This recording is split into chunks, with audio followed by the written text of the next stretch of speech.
Once upon a time, deep within the dark soul of Puritan New England, there lived a man named young Goodman Brown. He was newly married, living in the village of Salem, and utterly devoted to his faith, to his wife Faith, and to the idea that the world was neatly divided between good and evil. But on one fateful evening, everything he believed in would begin to rot from the inside.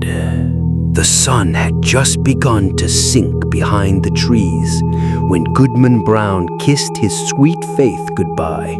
She begged him not to go. There was something in her voice, frightened, trembling, as if she sensed the danger lurking ahead. But he smiled gently and told her this journey was something he must do. With a final kiss, he turned and walked alone into the dark woods. The forest was alive with whispers.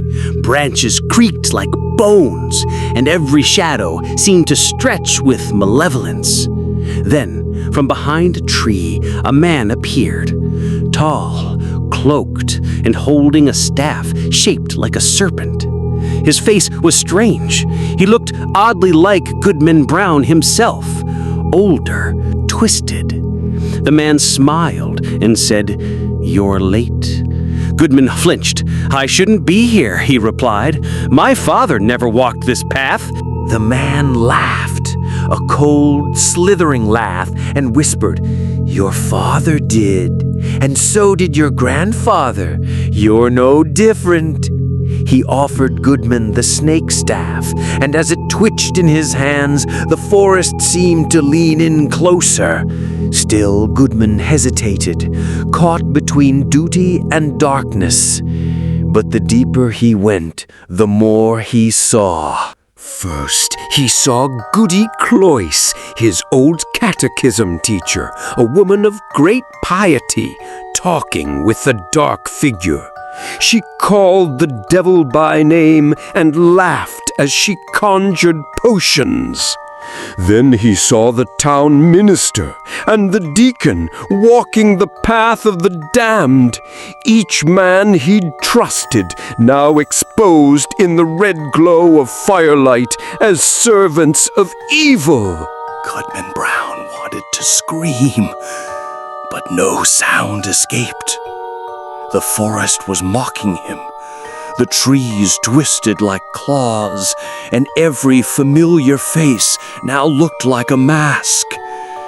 He dropped to his knees.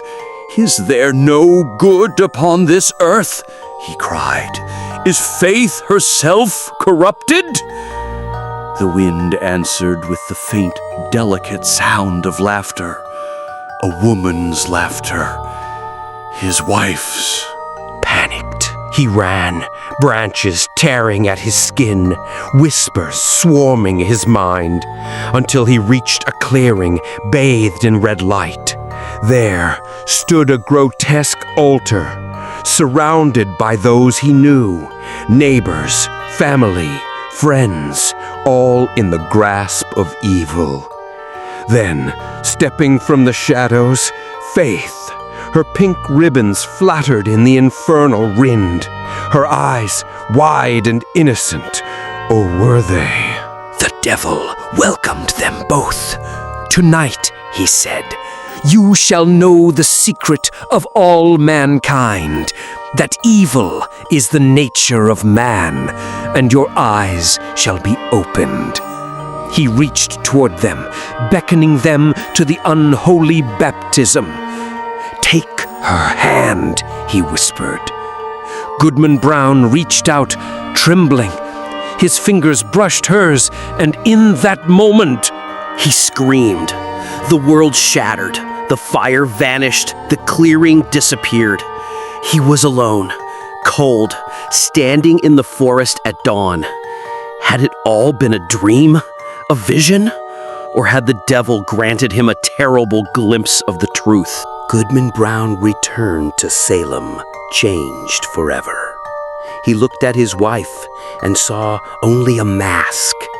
He passed the minister, the deacon, Goody Cloyce, and saw nothing but evil hiding in plain sight.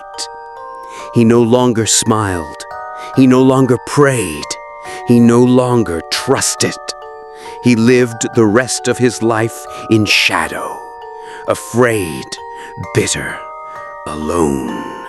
And when he died, they carved no kind words on his tombstone, only silence, because young Goodman Brown had walked with the devil and seen the world as it truly was. And you, dear listener, if ever you wander into the woods at night, listen closely.